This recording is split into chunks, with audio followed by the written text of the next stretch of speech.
Amigos, la pasada temporada contábamos en nuestro programa con un miembro destacado de la Iglesia en Venezuela, el arzobispo de la diócesis de Valencia, Monseñor del Prete. Con él pudimos conocer de primera mano la realidad que se está viviendo allí, un país que atraviesa sin duda una de las etapas más complicadas de su historia reciente. Hoy volvemos de nuevo la mirada a Venezuela y para ello contamos con uno de los sacerdotes de esta diócesis, Manuel García. Bienvenido a nuestro programa. Gracias, Susana, y gracias a todo el equipo que trabaja contigo. Gracias por esta oportunidad que nos brinda a nosotros como venezolanos y a nuestra iglesia de ser una luz, ¿verdad?, para tanta gente que lo necesita y para mostrar un poco cómo es nuestra realidad en Venezuela, lo bueno y lo malo, las esperanzas y las alegrías, pero también, por supuesto, nuestras tristezas y sufrimientos. Gracias de verdad. Padre Manuel, no paran de llegarnos noticias de la situación que se está atravesando en el país, pero no sé si llegamos a hacernos una idea de lo que realmente se está viviendo. Claro, mira, lamentablemente nosotros en Venezuela estamos viviendo un cerco comunicacional terrible. Muchas veces ustedes se enteran más y mejor de las situaciones que vivimos nosotros los venezolanos adentro. Las noticias que llegan aquí a España y a Europa o parte también de América, creo que son bastante duras. Incluso yo me atrevería a decir que son más duras de lo que ustedes pueden ver aquí, sin ánimos de exagerar. Nos centramos ahora en la realidad que usted vive en el día a día, en su parroquia, en San Juan Pablo II. ¿Qué les cuentan sus feligreses? ¿Cómo están viviendo esta situación y sobre todo, cómo afecta todo esto a su labor pastoral? Mira, mi parroquia, o la parroquia a la que yo sirvo, se llama San Juan Pablo II, como tú bien dices, en la archidiócesis de Valencia. El estado se llama Carabobo. Es un estado central a 200 kilómetros de Caracas. En su momento fue el estado industrial, la ciudad industrial de Venezuela. Hoy, lamentablemente, el parque industrial está prácticamente extinto, destruido, pudiéramos decir. En mi parroquia sucede un fenómeno lamentable, muy triste. Y es que mi parroquia originalmente era una parroquia cuya población era la clase media. Y como bien sabes, lamentablemente la clase media es la clase que fue prácticamente extinguida en esta situación por culpa pues, de esta gente que lamentablemente atacó la clase media. Y como es conocido por todos, la clase media es la que mueve un país. Entonces resulta que vemos dos extremos en Venezuela. Vemos gente muy pobre y gente muy rica que, bueno, la mayoría de los casos se ha beneficiado del sistema político que lamentablemente gobierna. Entonces, en mi parroquia es muy triste la situación porque hay gente que sufre mucho. Por un lado, la mayoría de las familias, para no decir todas, la mayoría de las familias se han dividido. ¿Por qué? Porque se han ido del país. Tú sabes que nosotros hemos tenido prácticamente una diáspora. Se habla de más de 5 millones de venezolanos que han tenido que salir por diversas circunstancias en estos últimos 20 años. Y entonces la familia queda como desmembrada y ves cosas como muchos ancianos solos. ¿Por qué? Porque la familia se tiene que ir del país y estos ancianitos quedan solos. Y bueno, indudablemente eso se ha convertido en un problema pastoral al cual tenemos que atender. Y en mi parroquia, bueno, estamos tomando medidas al respecto para poder trabajar con esos abuelitos. Dios mediante, vamos a iniciar como un club de la tercera edad, donde los abuelos puedan encontrarse, puedan sentir que son queridos. Por otro lado, trabajamos con los jóvenes. Hay mucha desesperanza, aquello que los psicólogos hablan de el síndrome de indefensión o la desesperanza aprendida. Entonces, claro, muchos jóvenes dicen, ¿para qué estudiar? ¿Qué voy a hacer si no tengo futuro? Bueno, yo me voy del país. Entonces, bueno, estamos tratando de ayudarlos, acompañarlos y ha sido una labor bonita donde yo creo que con fe podemos ver esto. Yo creo que aquello que decía Juan Pablo II del ver, juzgar y actuar, creo que nosotros, a la luz de Dios, tenemos que ver esta realidad y tratar de sacar lo mejor de esto. Bueno, usted está metido de lleno en esa realidad donde también se pasa hambre y afecta, como bien dice, a niños, a mayores, a jóvenes. Actualmente están atendiendo a niños y le dan incluso de comer. Sí, claro que sí. Mira, nosotros en mi parroquia tenemos un comedor donde le damos de comer, valga la redundancia, a 700 niños.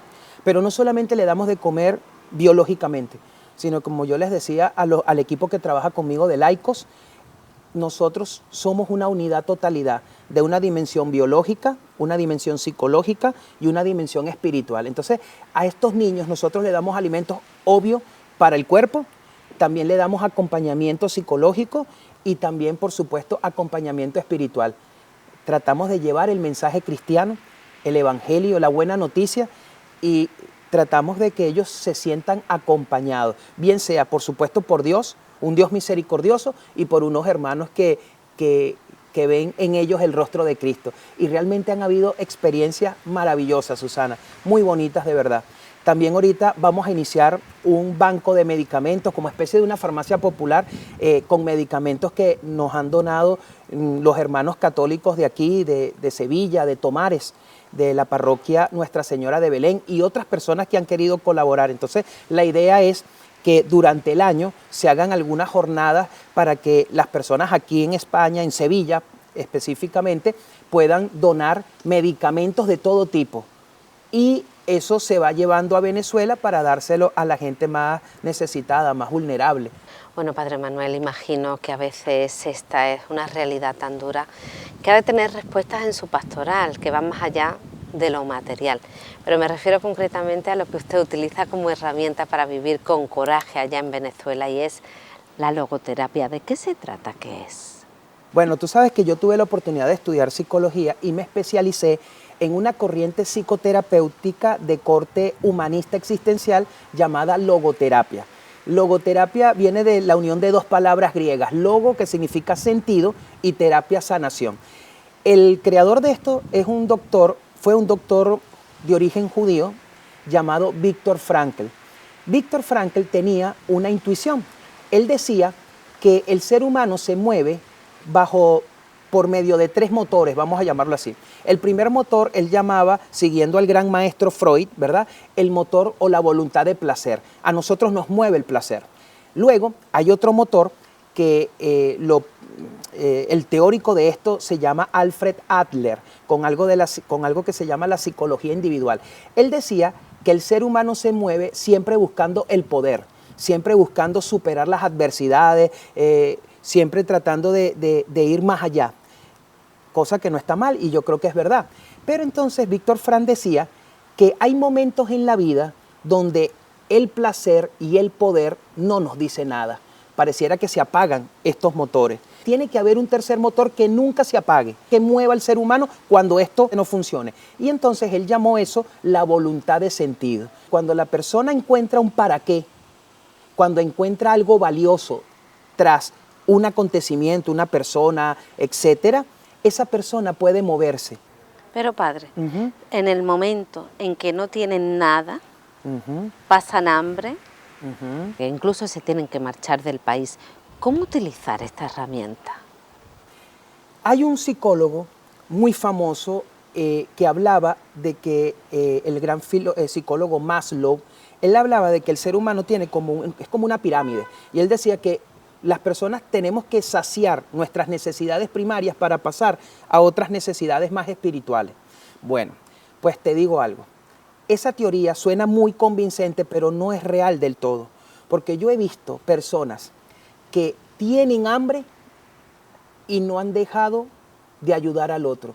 Mira, yo he conocido personas que van a mi iglesia y me dicen, mira, Manuel, estoy comiendo nada más una comida al día. Y yo le pregunto, sí, vale, ¿qué? ¿Y eso por qué? No, porque es que quiero que mis hijos coman 3. Entonces, claro, hay cosas bellísimas también. ¿Cómo ayudar a esto? La logoterapia y, por supuesto, el cristianismo nos hace a nosotros pensar de que todo es pasajero. Lo único que siempre queda es Dios. Y entonces la persona, cuando capta esto, cuando lo asume en su vida, sabe de que al final del túnel siempre hay una luz. No sé cuándo, no sé cómo, pero sé que la hay. Entonces, claro, yo creo que esto ha ayudado mucho, la logoterapia ayuda mucho para que la persona pueda vivir en la esperanza y desde la esperanza, pero una esperanza cierta, no una esperanza etérea, como que, no, una esperanza cierta. ¿Cómo es la esperanza cierta? Bueno, mira esta frase de Víctor Frank que a mí me gusta mucho. Él decía, la última de las libertades que nada ni nadie nos puede quitar es la libertad de escoger la actitud con la cual yo vivo cualquier circunstancia de mi vida, por más dolorosa que sea. Esto me suena mucho a otro judío que quiero mucho porque es mi Dios, Jesucristo, cuando él dice en el Evangelio, creo que de Juan, dice, yo no muero, yo entrego mi vida, que es distinto, ¿te das cuenta? Padre, España, ¿qué le trae hasta aquí? Mira, yo vine aquí a España gracias a mi arzobispo, como tú decías al inicio del programa, Monseñor Reinaldo del Prete. Bueno, Monseñor Reinaldo del Prete estuvo aquí en Sevilla, conoció al padre Gregorio, párroco de Nuestra Señora de Belén en Tomares, y por una circunstancia el padre Gregorio necesitaba una ayuda de un sacerdote durante los meses de verano, y bueno, Monseñor habló conmigo, me vine y aquí estuve. De verdad que ha sido una experiencia súper interesante. No te niego que vine también, por supuesto, a buscar ayuda, no solamente económica, medicamentos, material, sino incluso también espiritual, para poder llevar a cabo allá las diversas actividades y proyectos que llevamos. Gracias por acercarnos a esta realidad nada fácil y a seguir creyendo que es posible un mundo mejor. Pero, ¿qué les diría a las personas que nos ven en este momento? Yo les diría que, ante todo, tenemos que siempre confiar en el hombre. Hay lamentablemente ideologías que buscan que nosotros perdamos la confianza en el ser humano. Y el ser humano es bueno porque es creación de Dios. Aparte de eso, yo les diría a todos los que nos escuchan y ven tu programa y que son, pues, por supuesto, aquí en España, que no olviden sus raíces cristianas.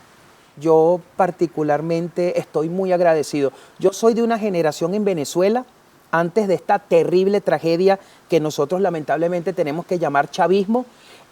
Yo soy de una generación donde se nos enseñaba a amar España, la madre patria.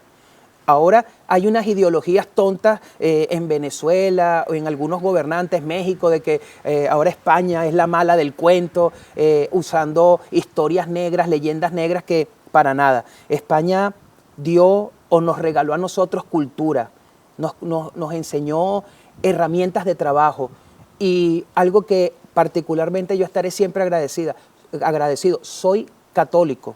Gracias a ustedes, vamos a decirle así. Tuve la oportunidad de estar en la tumba de los Reyes Católicos en Granada. Primero llegué a Granada y después vine aquí a Sevilla, y yo me acuerdo que, bueno, me emocioné mucho y yo decía gracias porque gracias a ustedes yo soy católico. Entonces, bueno, yo creo que eso es lo que le diría a todos los que nos escuchan, que España sea siempre fiel. Eso es, como decía Juan Pablo II. Muchísimas gracias, Padrecito. Gracias. Que tenga una buena vuelta, que esos proyectos se lleven a cabo, y quien quiera colaborar, que lo haga.